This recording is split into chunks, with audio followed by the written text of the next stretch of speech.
बारामती में कृषि विज्ञान केंद्र के द्वारा आयोजित इस वर्ष का कृषि प्रदर्शन 2026 8 दिनों तक चलेगा। यह प्रदर्शन 17 जनवरी से 24 जनवरी तक आयोजित किया जाएगा। 17 जनवरी को इसका उद्घाटन महाराष्ट्र के राज्यपाल आचार्य देवव्रत करेंगे।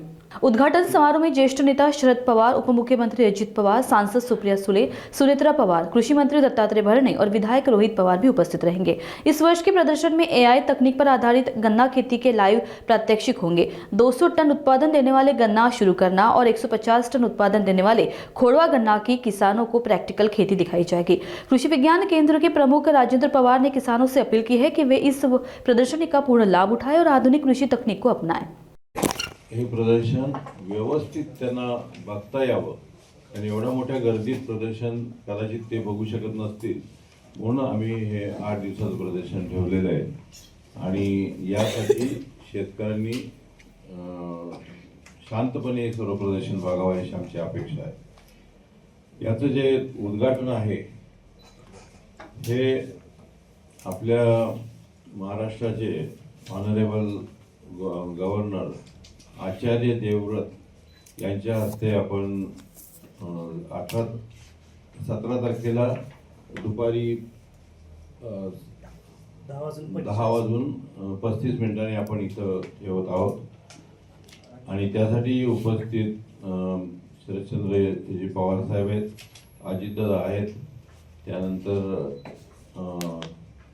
आपले ॲग्रिकल्चर मिनिस्टर दत्तात्रय भरणे आहेत, सुप्रियाताई सुळे आहेत, सुनेत्राताई पवार आहेत, त्यानंतर रोहितदादा पवार आहेत आणि बाकीचे सर्व वेगवेगळ्या विद्यापीठांचे कुलगुरू आणि त्यांच्यासोबत अधिकारी वर्ग आहे।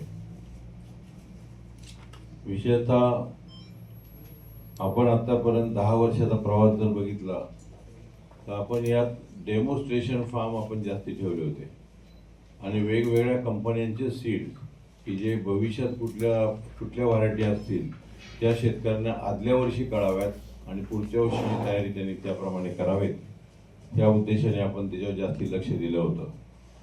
गेल्या 2 वर्षापासून मात्र की अख्खं जग ज्या तंत्रज्ञानाकडे चाललंय की त्याला एआय तंत्रज्ञान आपण म्हणतो, त्या एआय तंत्रज्ञानाच्या दृष्टीने आपण भारतात पहिल्यांदा ह्या ॲग्रिकल्चर डेव्हलपमेंट ट्रस्टच्या वतीने या तंत्रज्ञानाकडं शेतीच्यासाठी हे तंत्रज्ञान ह्या दृष्टीने प्रथम आपण वापर सुरू केलेला आहे। या ठिकाणी गेल्या वर्षी ऊस होता, पण यंदाच्या अनुभव पाहता संपूर्ण वर्षभराचा गेल्या त्यातल्या जवळजवळ 200 टनाचं उत्पादन एकरी येईल अशा ऊसाचं इथं प्रात्यक्षिक आहे आणि त्याचबरोबर गेल्या वर्षीचा जो ऊस होता त्याचा खोडवा सुद्धा, कारण खोडव्याला सुद्धा शेतकऱ्यांची मागणी असते, बहुतेक खोडवे 50 टन जास्तीत जास्त उत्पन्न येतं, इथं मात्र आपल्याला हे एआय तंत्रज्ञान वापरून 150 टन खोडवा येईल अशा प्रकारचे इथं उत्पादनाचं प्रात्यक्षिक इथं आपण इथं ठेवलेलं आहे। याचबरोबर हा सर्व शेतीप्रधान देश असल्यामुळे नुसतंच इथं ऊसाचं पीक नसतं, जिथं बागायत तिथं ऊसाचं पीक असतं, पण बाकीचं जिथं तात्पुरतं बागायत आहे अशा ठिकाणी खूप मोठ्या प्रमाणात कांदा असेल, तूर असेल किंवा काही ठिकाणी पाण्याची व्यवस्था असतील अशा ठिकाणी खानदेशात किंवा अलीकडे पश्चिम महाराष्ट्रात सुद्धा मोठ्या प्रमाणात केळी घ्यायला लागलेली आहेत। तर यंदाच्या ह्याच्यात आपण मका, कांदा, त्यानंतर तूर आणि केळी ह्या ऊसाच्या सोबतीला आपण ही पिकं घेतलेली आहेत, कारण शेतकऱ्यांची त्याप्रमाणे मागणी आहे आणि या भुसार पिकाला सुद्धा आपण न्याय दिला पाहिजे आणि शेतकऱ्यांना त्याचं उत्पन्न वाढवता आलं पाहिजे यासाठी आपण इथं प्रात्यक्षिक घेतलेलं आहे। त्यानंतर थोडं आधुनिक शेती करण्यासाठी विशेषतः मोठ्या प्रमाणात शेती ही कमी होत आलेली, बऱ्याच ठिकाणी पाणी कमी असतं, एक 10 गुंठ्यापुरतं किंवा अर्ध्या एकरापुरतं पाणी असतं, अशा ठिकाणी कमी जागेत जास्ती उत्पन्न काढण्यासाठी म्हणून आपण सोलरचं पॉलीहाऊस आहे किंवा वेगवेगळ्या बेरीज, कारण आता जग सगळं खूप छोटं झालेलं आहे की कुठेही अमेरिकेतल्या एखादा बेरी असतील त्या आपल्याकडे यायला लागलेल्या आहेत, आपल्याकडचे तिकडे जायला लागलेले आहेत, त्यामुळे बेरीचे काय प्रकार आहेत ते आपण प्रात्यक्षिकला ठेवलेले आहेत। परत हायड्रोपोनिक्स की ज्या पाण्याच्या संदर्भात पाणी वापरून भाजीपाला आपल्याला इथं वाढवता येतो, त्याचं प्रात्यक्षिक आहेत. त्यानंतर इस्रायलचं ठिबक तंत्रज्ञान, मग नेदरलँड असेल, इस्रायल, चीन, ब्राझील, स्पेन, जर्मनी अशा जवळजवळ 15 ते 20 देशातील उत्तम तंत्रज्ञान आपण इथं शेतकऱ्यांसाठी इथं बघण्यासाठी ठेवलेले आहे. याचबरोबर रोबोटिक तंत्रज्ञान आहे, तेही शेतकऱ्यांना बघता येईल.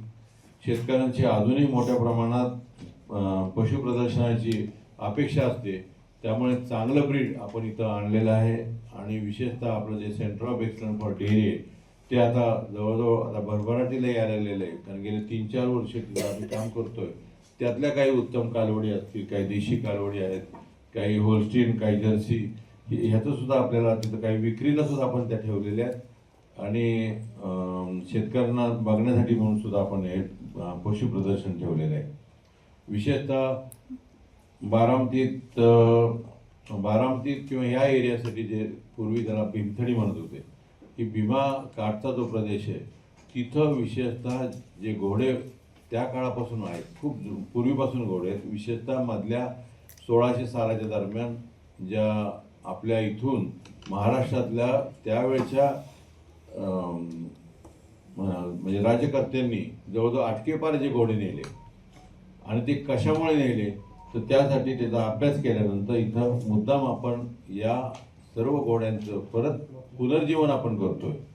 कारण हे मोठ्या प्रमाणात यातले घोडे हे नामशेष व्हायला लागलेले होते आणि यातले बरेचसे घोडे हिमालयात फक्त ओझी वाहण्यासाठी आणि इथं काही जे मेंढपाळ समाज आहे त्या समाजातल्या महिला सामान वाहण्यासाठी म्हणून फक्त त्याचा वापर त्यांनी सुरू केला होता.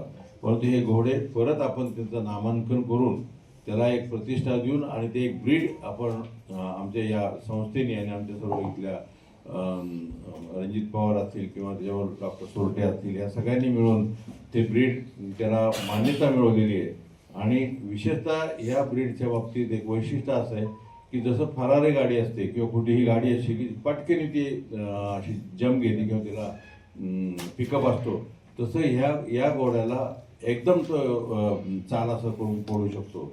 त्यामुळे आपण इथं त्याचं प्रात्यक्षिक ठेवले, त्याचं प्रदर्शन ठेवलेलं आहे, तर ते पण आपण इथं बघू शकता. याचबरोबर जग बदलत चाललेलं आहे. पूर्वीच्या काळात आपल्या सर्व परिसरात मोठ्या प्रमाणात भरड धान्य आपण वापरत होतो, परंतु आणि त्या काळात गरीब लोक भरड धान्य खायचे आणि श्रीमंत लोक हे गहू आणि तांदूळ खायचे. आता नेमकं उलटं झालेलं आहे. श्रीमंत लोक भरड धान्य खायला लागलेत आणि गरीब लोक तांदूळ आणि गहू खायला लागलेले आणि त्याचा परिणाम थोडा तब्येतीवर फारसा चांगला होत नाही आहे. त्यामुळे परत भरड धान्य आपल्याला इथं आणले पाहिजे. त्यामुळे मोठ्या प्रमाणात आपण कर्नाटकातले काही भरड धान्य, काही महाराष्ट्रातले असे करून आपण भरड धान्य आणि त्याच्यावरची प्रक्रिया केल्याशिवाय हे मॉडर्न जग जे आहे की नवीन मुलं आहेत ती स्पगेटी पण ही भरड धान्याची स्पगेटी, म्हणजे अशा प्रकारे थोडंसं त्याचा बदल करून आपण इथं प्रात्यक्षिकासाठी ठेवलेलं आहे आणि त्याच्यावरही आपण मोठ्या प्रमाणात काम करतोय. नैसर्गिक शेतीच्या बाबतीत सुद्धा काही वर्ग नैसर्गिक शेतीत अजूनही त्यातला मोठा वर्ग अजून जो हेल्थ कॉन्शियस आहे की त्यांना नैसर्गिक शेती किंवा ते प्रॉडक्ट हवे असतात, तर त्याचे सुद्धा प्रात्यक्षिक आपण ठेवलेले आहे. त्यानंतर इनोव्हेशन झालं नाही, त्यात वेगवेगळ्या प्रकारचे विद्यार्थ्यांनी असतील किंवा काही शेतकऱ्यांनी नवीन काही संशोधन केलं आहे, त्याचं प्रात्यक्षिक आपण सर्व ठेवलेलं आहे. एवढ्या मोठ्या संख्येने शेतकरी आल्यानंतर त्यांना पार्किंग वगैरे लागतं, तर पार्किंगची व्यवस्था आपण सुविधा निर्माण केलेली आहे. परंतु आपण या 8 दिवस ठेवल्यामुळे अशी अपेक्षा आहे की शेतकऱ्यांनी खूप घाई गर्दीत विकेंडला न येता आणि 70,000 हजाराचा एकदम क्राऊड गर्दी न करता प्रत्येक दिवशी काही प्रमाणात थोडे शेतकरी करून त्यांनी हे प्रदर्शन संपूर्ण व्यवस्थितपणे बघावे अशी आमची अपेक्षा आहे. आणि शनिवार रविवारी जी गर्दी करतात त्याऐवजी आपण वीकडेजला सुद्धा शेतकऱ्यांनी यावं, कारण शेतकऱ्याला नोकरदारासारखं शनिवार आणि रविवारच पाहिजे असं काही नाही आहे. असं न करता वीकडेला सुद्धा त्यांनी यावं आणि हे संपूर्ण प्रदर्शन व्यवस्थितपणे बघावं. कारण इथं या प्रदर्शनात आमचा सर्व स्टाफ असेल, इथले कामगार असतील हे आणि अधिकारी सर्वजण 6-6 महिने इथं काम करत असतात आणि एक वर्ष त्याची बाकीची तयारी करावी लागते. तर त्यासाठी आपण सर्वांनी इथं बसून प्रतिसाद चांगला द्यावा एवढीच माझी अपेक्षा आहे.